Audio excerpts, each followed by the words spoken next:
Olá, amigos. Hoje nós vamos falar sobre um ponto de conflito que estourou nas últimas 2 semanas e nos perguntar se talvez essa não é mais uma face de um conflito global entre os Estados Unidos e a Rússia.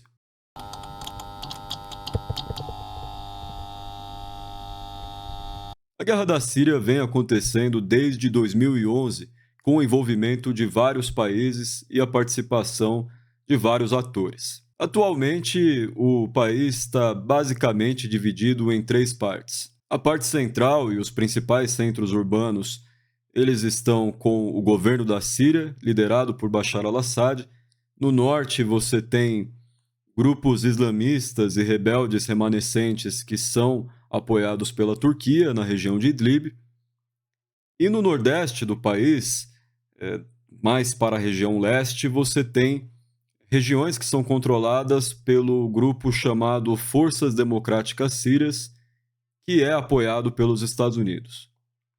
Esse grupo ele é dominado por uma facção curda chamada YPG, que vem de um partido de esquerda nacionalista curdo, ligado a um partido do mesmo tipo que fez uma luta de guerrilhas contra o Estado turco durante décadas, conhecido como PKK. Mais precisamente ao leste do rio Eufrates, você tem o controle das Forças Democráticas Sírias, que são conhecidas por sua sigla em inglês SDF. A leste do Eufrates, você tem uma província chamada de Deir ez-Zor, que é uma província de maioria árabe, e lá os árabes se revoltaram contra o domínio da milícia curda do YPG, o domínio das SDF, apoiadas pelos Estados Unidos.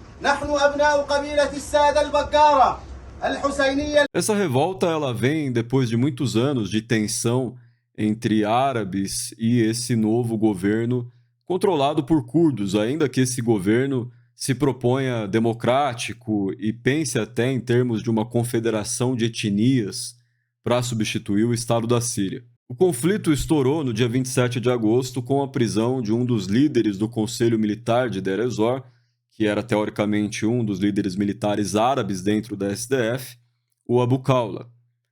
O Abu Khawla ele foi convidado para uma reunião, foi preso nessa reunião e a SDF lançou uma nota dizendo que a prisão era por conta de corrupção e abusos cometidos por ele e que ele estaria envolvido em um negócio de contrabando e até mesmo de tráfico de drogas. O Abu Khawla é um sheik tribal e a população local e, sobretudo, as tribos, outros líderes tribais, reagiram muito mal à sua prisão e começaram uma revolta, começaram um confronto armado contra as SDF, que decidiram responder enviando mais tropas de outras partes da região que eles controlam para combater essa rebelião.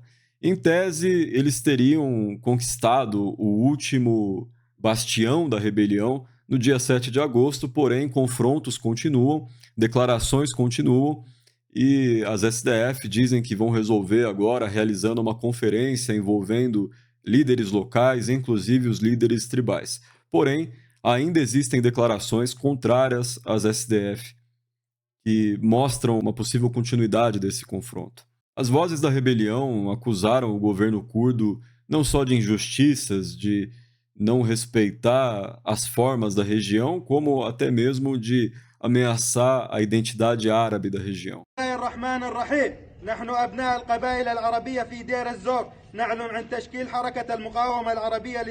A rebelião tem se apresentado principalmente em função da sua identidade tribal, mas alguns elementos se identificam com o que seria a bandeira da Revolução Síria, que começou em 2011, ou seja, não se identificam com o governo. Outros elementos se identificam com o governo e existe o risco de que as tropas ligadas ao governo da Síria, que estão do outro lado do Eufrates, entrem para participar do conflito e eles estariam interessados, estariam estimulando esse conflito contra o domínio das SDF. Um jornalista local chamado Abu Khaled disse para Al Jazeera que ele não viu coisa parecida desde 2011, quando começou o conflito na Síria, mostrando como a situação estava tensa e violenta. O Middle East Eye também fez uma boa matéria a respeito da revolta, tendo se comunicado com vários líderes tribais, com várias pessoas envolvidas na rebelião, e essa matéria mostra que você tem divergências quanto à questão geopolítica e as alianças que essa rebelião deveria fazer.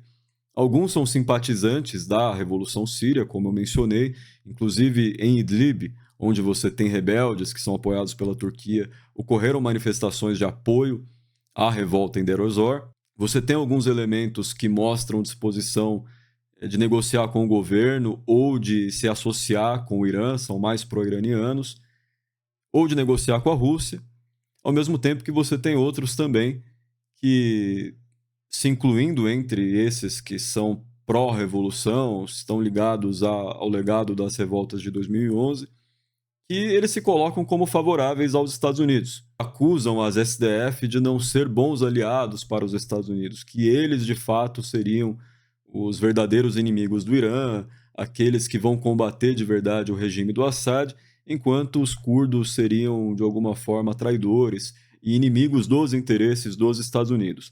Esses, de maneira muito similar ao pessoal de Idlib, também têm uma proximidade com o discurso da Turquia, com as posições da Turquia. As SDF, elas não são só apoiadas pelos Estados Unidos, tem o seu governo sustentado com muito dinheiro dos Estados Unidos, saído do USAID, que mantém vários programas ali para reconstruir aquela região da Síria a partir desse governo, como você tem a presença militar dos Estados Unidos naquela região. Você tem tropas do exército norte-americano, você tem pelo menos 2 bases militares dos Estados Unidos ali, e além dos soldados do exército e da marinha dos Estados Unidos, você tem soldados que, em geral, são veteranos dessas forças, que atuam como contratados, como mercenários. Esses mercenários cumprem um papel importante naquela região, apesar deles não chamarem tanto a atenção da mídia, como, por exemplo, o grupo Wagner da Rússia, que é até mistificado. خالصين صفة شغلة كرامة ما ضل ان وراها شاء الله ان شاء الله الموضوع لازم ننفذ جبهات واحنا مطلبنا مطلب عشائر عام ما ضل وراها ورا وهذا يوم. As divisões entre os líderes tribais, entre as vozes que participam dessa rebelião, porém, mostram que a questão primária é sobretudo local, e essa questão local ela pode ser direcionada para um lado ou outro dentro do conflito mais amplo do Oriente Médio, envolvendo esses outros atores, esses atores internacionais. Robert Ford, que é ex-embaixador dos Estados Unidos na Síria, ele fez um comentário para o Middle East Eye, dizendo que a política dos Estados Unidos ela só se concentra nos curdos e dificilmente vai atender às demandas dos árabes naquela região. Al-Majala também fez boas matérias falando sobre essa revolta, tanto no seu aspecto tribal como nos seus tons de nacionalismo árabe, conversando com residentes de Deir ez-Zor e também lideranças. Algumas lideranças, inclusive, enfatizam que a questão não é a prisão do Abu Khawla, e sim a forma de governo, que deveria existir uma forma de governo que desse mais poder para os atores locais e, inclusive, esses atores militares locais tivessem acesso e comunicação com a coalizão dos Estados Unidos, ou seja, os curdos estariam monopolizando também a comunicação com as forças de Washington. Ocorreram outras prisões, banimentos e ações punitivas contra líderes tribais e líderes locais na região, mas a história de Abu Khawla é muito notável porque até 2011 ele cumpriu uma pena de prisão no regime sírio acusado de envolvimento em um esquema de roubo e venda de motos. Depois ele participa da rebelião contra o Estado sírio, a princípio com os chamados revolucionários. Depois ele faz um pacto, um acordo com o chamado Estado Islâmico, que já era marcado pelo controle de vários senhores da guerra que assumiam essa bandeira de Estado Islâmico. Esse pacto permitiria, pelo menos, a passagem de tropas, de logística e das rotas comerciais dessa entidade, desse grupo, o Estado Islâmico. Depois, ele se volta, passa a combater o Estado Islâmico e se junta à coalizão, às SDF, para combater o Estado Islâmico do lado dos curdos. O discurso dos curdos, que está demonstrado nessas reportagens e também está exemplificado em algumas mídias que servem de porta-voz da organização curda, que tem ali um elemento ao sistema de informação do YPG, como é, por exemplo, o Rojava Information Center, Eles vêm reforçando que o Abu Khawla estaria ligado a medidas que são consideradas abusos de poder. Ele teria matado 2 jovens por conta de uma vingança tribal, algum tipo de vingança familiar. Ele também estaria envolvido no contrabando, no tráfico de drogas. E eles justificaram o envio de tropas para Deir ez-Zor como uma campanha contra o tráfico de drogas e contra células dormentes do Estado Islâmico. Mas é evidente que essas tropas foram enviadas para combater realmente essa rebelião, apesar deles não acusarem diretamente esses rebeldes de ser representantes do Estado Islâmico.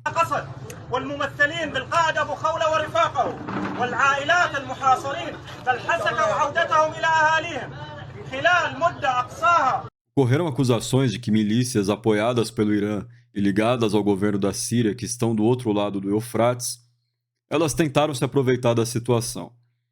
A Força Aérea dos Estados Unidos teria colocado um limite nisso com alguns bombardeios na linha do Eufrates. O Maslum Abdi, que é comandante da SDF e líder do YPG, ele fez uma declaração para a Al Arabiya que eles receberam apoio aéreo das tropas dos Estados Unidos, provavelmente se referindo a isso. É importante ressaltar, porém, que o porta-voz das SDF, o Farhad Shami, ele falou para a mídia iraniana, 17 de agosto, 10 dias antes de começar esse conflito, que as SDF não tinham interesse de combater milícias apoiadas pelo Irã na região. O governo russo tem o seu próprio canal de comunicação com o YPG e o seu braço político, o PYD, e ele vem mantendo uma postura de que o governo da Síria deveria negociar com os curdos e fazer algum tipo de acordo que apontasse para a formação de uma federação na Síria. Porém, o governo sírio não aceita essa posição. Ele vem cobrado na ONU a retirada de tropas dos Estados Unidos da Síria, que qualquer conversa sobre federalização deveria partir antes de uma Síria unificada, e os iranianos apoiam o governo sírio nessa posição. Existe um pequeno grupo de árabes na SDF que tem uma interlocução boa com a Rússia também e que são apoiados diretamente pelos Emirados Árabes Unidos. De toda forma, é claro que esse conflito ainda não se tornou um conflito internacional, nem é um conflito proxy, um conflito de procuração entre a Rússia e os Estados Unidos. É outro problema. Na internet, nas notícias árabes sobre a revolta dos clãs, eu tenho visto muito apoio por parte de vários árabes, vários falantes de árabe de vários países que vêm declarando o seu apoio às tribos e aos clãs de Deir ez-Zor. Boa parte da ideologia da rebelião está voltada para essa ideia da tribo como parte da identidade árabe. É importante ressaltar que algumas tribos que estão ali, elas têm representantes não só no Iraque, que é um país vizinho, que faz fronteira, mas também nos países do Golfo. Também existem acusações de que os habitantes árabes da região, para ter a sua residência garantida, eles precisam de um endosso de algum cidadão curdo. Essas acusações se somam a outras que vêm sendo feitas nos últimos anos e, no limite, se referem à limpeza étnica, por mais que os curdos não estejam, de fato, massacrando a população árabe, porém, existem acusações ligadas a recrutamento forçado, a falta de cidadania, pessoas que não conseguem voltar para suas casas, e também no contexto de punições a pessoas que supostamente estavam ligadas ao Estado Islâmico, você teve até demolições de casas. Na análise do Rojava Information Center sobre a rebelião, existe um certo desvio do assunto que parece uma busca por legitimar o governo do YPG na região. Eles enfatizam a proeminência do YPG no combate ao Estado Islâmico e fazem um grande texto falando sobre a melhoria que isso representaria do ponto de vista das mulheres, sem acusar diretamente os rebeldes árabes de ser contra as mulheres, mas fazendo uma pequena sugestão quando dizem que a cultura tribal árabe é uma cultura patriarcal. O Rojava Information Center também enfatiza o que seria uma conspiração do governo sírio se envolvendo nessa questão e efetivamente entrando na questão do tráfico de drogas, de que o governo da SDF estaria afetando os interesses do governo da Síria no narcotráfico. As acusações do envolvimento do governo da Síria ou dos seus aliados no tráfico de drogas na região, sobretudo de uma droga em específico, o Captagon, que é um psicoestimulante, vêm sendo feitas principalmente pelos Estados Unidos.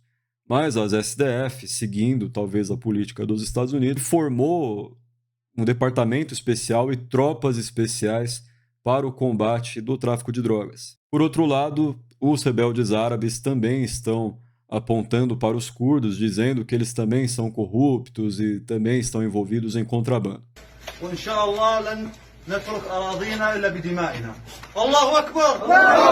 Eu agradeço a você que assistiu até aqui o nosso vídeo, que já está bem longo, e no material bruto que eu gravei está mais longo ainda.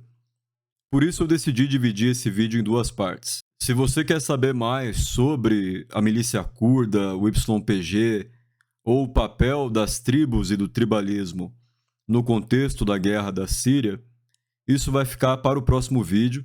Se você ficou interessado, eu peço que você faça a inscrição no nosso canal para assim receber a notificação dos novos vídeos.